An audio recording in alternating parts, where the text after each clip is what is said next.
ఏం చేసింది గ్రామాలకు ఒక్కసారి నాకంటే బాగా మీకే తెలుసు. ఒకసారి యాద్ చేసుకోండి, ప్రజలకు కూడా యాద్ చేపియండి. 10 ఏళ్లలో మన ప్రభుత్వం ఉన్నప్పుడు భారతదేశానికే ఆదర్శంగా పల్లెలను నిలిపిండు కేసీఆర్ గారు. ఇదేదో నేను మనకు మనమే కితాబ్ ఇచ్చుకుంటలేం, మనకు మనమే సర్టిఫికెట్ ఇచ్చుకుంటలేం. మన రాజన్న సిరిసిల్ల జిల్లా పరిషత్కు కేంద్ర ప్రభుత్వమే ఉత్తమ జిల్లా పరిషత్ అవార్డు కూడా మన జిల్లాకే ఇచ్చింది. యాద్ చేసుకోండి మీరు ఒక్కసారి. అట్లాగే భారతదేశంలో జనాభా పరంగా చూసుకుంటే మన జనాభా ఎంత? మనం 3% కంటే తక్కువ ఉంటాం. మొత్తం దేశం జనాభా 145 కోట్లయితే మనం 4 కోట్లు, అంటే 3% కంటే తక్కువ. కానీ 3% కంటే తక్కువ జనాభా ఉన్న రాష్ట్రం కేంద్రం పంచాయతీ రాజ్ అవార్డులు ఏది ఉత్తమ పంచాయతీలు ఎక్కడున్నాయని ప్రకటిస్తే 3% కంటే తక్కువ జనాభా ఉన్న రాష్ట్రం 30% అవార్డులు కొట్టినాం మనం కేసీఆర్ గారి నాయకత్వంలో ఉత్తమ పంచాయతీలు. మరి ఇది భారతదేశంలోనే రికార్డు. ఏ ప్రభుత్వం కూడా ఇంతవరకు సాధించలేదు రికార్డు. ఎట్లొచ్చినాయి అవార్డులు? మరి ఉత్తగానే వచ్చినాయా? పైరవి చేస్తే వచ్చినాయా? కాదు, పని చేస్తే వచ్చినాయి. ఏం పని చేసినాం? ప్రతి ఊళ్ళో ఒక నర్సరీ పెట్టినాం, ప్రతి ఊళ్ళో ఒక డంప్ యార్డ్ పెట్టినాం, ప్రతి ఊళ్ళో ఒక ట్రాక్టర్ పెట్టినాం, ప్రతి ఊళ్ళో ట్యాంకర్ పెట్టినాం, ఒక ట్రాలీ పెట్టినాం, ప్రతి ఊళ్ళో ఒక శ్మశాన వాటిక పెట్టినాం, ప్రతి ఊళ్ళే ఒక పల్లె ప్రకృతి వనం కట్టినాం.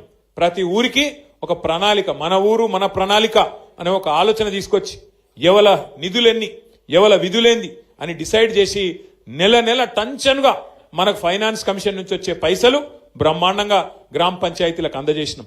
అందజేస్తే ఏం జరిగింది? పని జరిగింది. ఒక చెట్టు పెడితే చెట్టు చచ్చిపోవద్దు అని చెప్పి హరితహారం కార్యక్రమం ప్రారంభిస్తే కేసీఆర్ గారు పంచాయతీరాజ్ చట్టంలో పెట్టిండు. ఏమని? 85% చెట్లు బతకాలే, బతికేటట్టు చూసుకునే బాధ్యత సర్పంచులు, ఉప సర్పంచులు, వార్డు సభ్యులు మీరే తీసుకోవాలని. ఇలా కొన్ని ఊర్లు తిరుగుతుంటే నిజంగా కడుపు నిండినంత సంతోషం అవుతుంది. ఆ పెరిగిన చెట్లు, ఏపుగా పెరిగిన చెట్లు అద్భుతంగా నీడనిస్తుంటే, మన పిల్లలకు రక్షణ ఇస్తుంటే గొప్పగా హృదయం ఆనందంతో ఉప్పొంగిపోతుంది. నిన్న నేను సూర్యాపేట జిల్లాకు పోయి ఆడికెళ్ళి మన తుంగతుర్తికి వెళ్ళి సూర్యాపేట పోతుంటే అక్కడ మధ్యలో ఒక ఊర్లో ఆగిన మనోళ్ళు ఆపితే, అక్కడ అప్పుడే ఎలక్షన్ అయింది, కౌంటింగ్ అవుతాంది, మనోళ్ళు ఆపినరు. ఆగిన నేను ఆగితే ఆ ఊరు పేరు ఏపూరు. ఆ ఏపూరు అనే గ్రామం నిజంగా ఎంత గొప్పగా అనిపించిందంటే నాకు. మంచిగా ఆడ చెక్ డ్యామ్ కట్టిరు. ఆ చెక్ డ్యామ్ పక్కన మొత్తం నీళ్లు ఆగి ఉన్నాయి. మంచిగా బతుకమ్మ ఘాటు కట్టుకున్నారు, ఆడ మంచి ఇట్లా మెట్లు కట్టుకున్నారు. పెద్ద ఊరు, దగ్గర 3000 ఓట్లుంటాయి, పెద్ద ఊరు. ఆ ఊళ్ళే మొత్తం ఒక వైకుంఠ ధామం కట్టిరు, ఒక పెద్ద శివుని విగ్రహము, వైకుంఠ ధామం, మంచి కాంపౌండ్ వాళ్ళు, బ్రహ్మాండంగా ఉత్తమ గ్రామ పంచాయతీగా వాళ్లకు దేశంలోనే అవార్డు వచ్చింది. అట్లా ఆ తీరుగా పనిచేయాలి చేస్తే. ఎందుకంటే సర్పంచ్ చేయాలి, మీరు గెలిచిర్రు, సంతోషం. 5 ఏళ్లకు మీరే ఉంటారు, గ్రేటు. కానీ పని చేసి చూపెడితే, పని చేసి ప్రజలకు, ఎందుకంటే ప్రతి ఒక్కరు మీరు మాట ఇచ్చింటారు, ఫలానా పని ఫలానా పని ఫలానా పని నేను చేస్తా అని చెప్పింటారు. కాబట్టి మనం చేయాల్సిందల్లా ఏంటంటే పదవిలోకి వచ్చుడు ముఖ్యం కాదు. పదవిలోకి వచ్చినాక ఆ పదవికి వన్నె తెచ్చే విధంగా, ఆ పదవికి గౌరవం పెంచే విధంగా ప్రజల ముందు నడుచుకుంటేనే మనం యాది పెట్టుకుంటారు. ఇగో ఫలానా సర్పంచ్ గారు ఉన్న టైంలో ఇగో ఫలానా పని అయింది, ఇంత గొప్పగా పనిచేసి మా ఊరును బాగా చేసిండ్రు అనే విధంగా ఆలోచించడం జరుగుతుంది. ప్రజలు కూడా యాద్ చేసుకోవడం జరుగుతుంది. ఎందుకంటే పదవులు పోతాయి, ప్రాణాలు కూడా పోతాయి, కానీ మిగిలేది పేరు ఒక్కటి మాత్రమే. మిగిలేది మనిషికి జీవించినంత కాలం మంచిగా పనిచేస్తే మరణించిన తర్వాత కూడా మిగిలేది పేరు ఒక్కటే. కాబట్టి దయచేసి నేను మిమ్మల్ని కోరేది, ఏ గౌరవం అయితే ప్రజలు మీకు ఇచ్చిండ్రో, ఏ గౌరవం అయితే మన పార్టీ నాయకులు కార్యకర్తలు ఇవాళ కష్టపడి మీకు అందించినరో, మీ గెలుపును అందించినరో, మీరు ఆ గెలుపును ఆస్వాదించండి. కానీ మీకు వచ్చిన ఈ పదవిని ప్రజల కోసం, మన పనుల కోసం, గ్రామం పనుల కోసం పూర్తి స్థాయిలో వినియోగించండి. అండగా మేముంటాం. మన ఎమ్మెల్సీలు ఉన్నారు, ఎమ్మెల్యేల సంబంధించి మరి కొంతమంది ఎంపీలు ఉన్నారు, 4 రాజ్యసభ ఎంపీలు. అక్కడనో ఇక్కడనో కొంత నిధులు కూడా అందించే ప్రయత్నం తప్పకుండా చేస్తాం, భయపడవలసిన అవసరం లేదు. అట్లాగే మీకు ఫైనాన్స్ కమిషన్ ద్వారా వచ్చే డబ్బులు రొటీన్ గా రాజ్యాంగబద్ధంగా వచ్చేటి ఎట్లాగూ వస్తాయి. ఇయ్యకపోతే అసెంబ్లీలో, శాసన మండలిలో, పార్లమెంట్ లో వాళ్లను తప్పకుండా నిలదీసి ఆ డబ్బులు ఇప్పించే బాధ్యత కూడా మేము తీసుకుంటామనే మాట కూడా నేను మీకు విజ్ఞప్తి చేస్తున్నా. మీ మీద ఎవరు ఏమీ చేయలేరు. ఎవరు బెదిరించినా, ఎవరు ఎన్ని రకాల ప్రలోభాలు పెట్టినా వాటికి లొంగకుండా మీరు ఆల్రెడీ గెలిచి వచ్చినారు. చాలా చాలా సంతోషం. నేను మిమ్మల్ని కోరేది ఒకటే, అరే మన పని అయిపోయింది, మరిగా మనం పక్క కూర్చుంటామంటే నడవదు. ఇంకొక మన జిల్లాలోనే ఇంకొక 4-5 మండలాల్లో ఎలక్షన్ ఉంది. అక్కడ కూడా మీరు దిగాలి.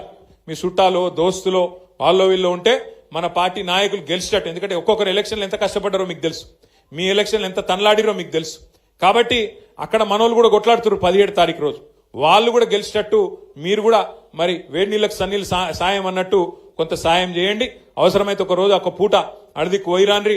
అక్కడ కూడా మీకు తెలిసిన వాళ్ళు దోస్తులో చుట్టాలో క్లాస్మేట్సో ఎవరన్నా ఉంటే ఒక అడుగు పక్కకు పోయి అక్కడ కూడా చెప్పి రావాలి, మనోళ్ళు గెలిచేటట్టు చూసుకోవాలి.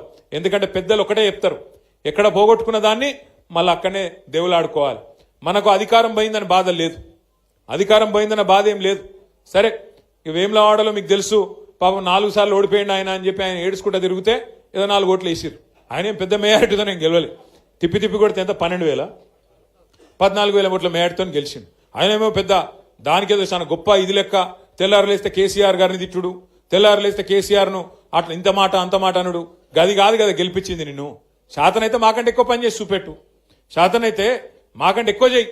రైతు బంధు 15,000 చేస్తానో కదా చెయ్యి, 4,000 పెన్షన్ చేస్తానో కదా చెయ్యి, మహిళలకు 2,500 ఇస్తానో కదా ఈ పని చేయగలిగితే గా పని చేయి. తెల్లారులేస్తే కేసీఆర్ని తిట్టాలి, తెల్లారులేస్తే బీఆర్ఎస్ వాళ్ళని తిట్టాలి. గది కాదు కదా రాజకీయం అంటే. అందుకే నేను మిమ్మల్ని కోరేది ఏంటంటే ఇక ఎలక్షన్ల దాకానే రాజకీయం. ఎలక్షన్లు అయిపోయాక పనిలో పడాలి, పని చేయాలి. గ్రామానికి, రాష్ట్రానికి, ప్రజలకు, మనం ఎన్నుకున్న మన ప్రజలకు మనం సేవలు అందించాల్సి ఉంటుంది. ఆ దిశగా ముందుకు పోదాం. మీ అందరికి కూడా 84 మంది సర్పంచులు, అదేవిధంగా గౌరవ ఉప సర్పంచులు, వార్డు సభ్యులు ఎవరెవరైతే గెలిచి వచ్చిండ్రో వాళ్ళని ఎవరెవరైతే గెలిపించిండ్రో వాళ్ళందరికీ శుభాకాంక్షలు తెలియజేస్తూ నేను దయచేసి మిమ్మల్ని కోరేది ఆగమాగం చేయకూరి ముందు సర్పంచులకు సన్మానం చేద్దాం. ఎందుకంటే వాళ్ళందరూ కష్టపడి గెలిచి వచ్చిండ్రు. 84 మంది ఇక్కడ ఉన్నారు. మిగతా వాళ్ళు జర్ర ఓపికగా ఉండాలి. మండలాల వారీగా, గ్రామాల వారీగా మన ప్రెసిడెంట్ గారు పిలుస్తారు. వాళ్ళు పిలిచిన వాళ్ళే రావాలి. డిసిప్లిన్ గా దయచేసి సహకరించాలని కోరుతూ మళ్ళొక్కసారి మీ అందరికీ గట్టిగా చప్పట్లతో అభినందనలు చెప్పాలని చెప్పి కోరుతూ జై తెలంగాణ. వేదిక మీద కూర్చున్న వాళ్ళు చప్పట్లు కొడతలేరు, గట్టి కొట్టాలి. జై తెలంగాణ. కేసీఆర్ గారి